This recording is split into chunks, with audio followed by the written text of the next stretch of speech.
Shangri-La Frontier has been announced for Grand Summoner, and this has to be one of the goofiest crossovers we ever got. You tell me the MC really got a bird head on his avatar. This girl isn't even really a girl since it's just a female avatar with a male player. That's a lot of you guys in pretty much every single game you play. Arthur, which is a female player slash avatar from what I understand. And then you got Cyger, which I think is pretty cool. I like Cyger's design. Just like the other 4 units crossovers, this will be releasing in 2 parts. The first part will be Sunraku and Cyger 0, and the second part will be Arthur and Orikatsu. Kinda sucks we'll have to wait so long for the rest of the crossover, but it is what it is. At least we know what the first 2 do already.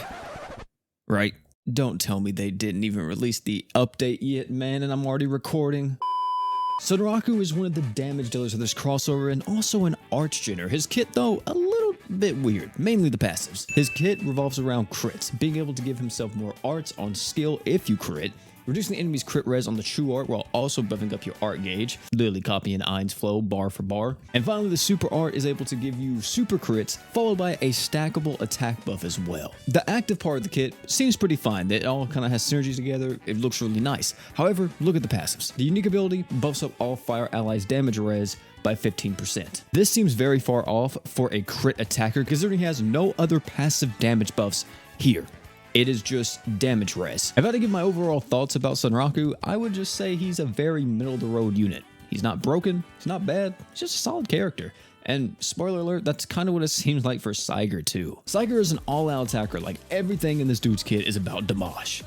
Except the skill and the art. The skill gives you 20 art gauge, which is definitely on the lower side in terms of skill arch gen. The art is a 5k barrier to the whole team with 20 arts added on top of it. Somewhat underwhelming as well. But the true art though, 100% damage up plus an AoE damage buff for the entire team based on however many human allies you have on the team. Then the super art caps it all off with a massive multiplier and 100% defense ignore, but only for the duration of the super art.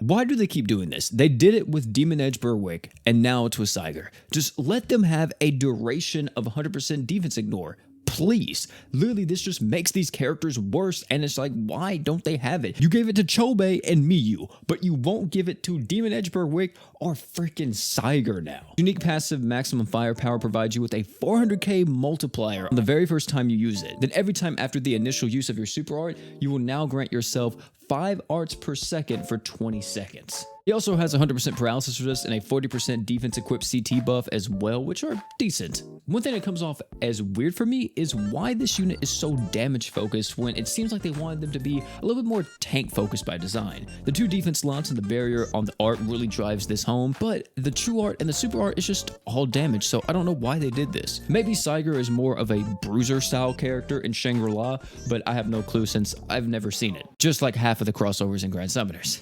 Classic OP. For these to be the first 2 characters from this crossover, I'm kind of a little whatever about them. Sunraku seems like a solid crit attacker, and Cyger is a decent attacker slash nuker. Neither one of these characters are bringing anything new to the table, so unless you're a fan of the crossover, I see a lot of us just skipping, waiting for part 2, or just waiting for another crossover slash unit release in the future. Maybe the part 2 of this crossover will have more exciting units and more broken characters, but for the most part, this is what we're getting right now. But hey, you all let me know how you feel down below. You already heard my opinion, I would love to hear yours.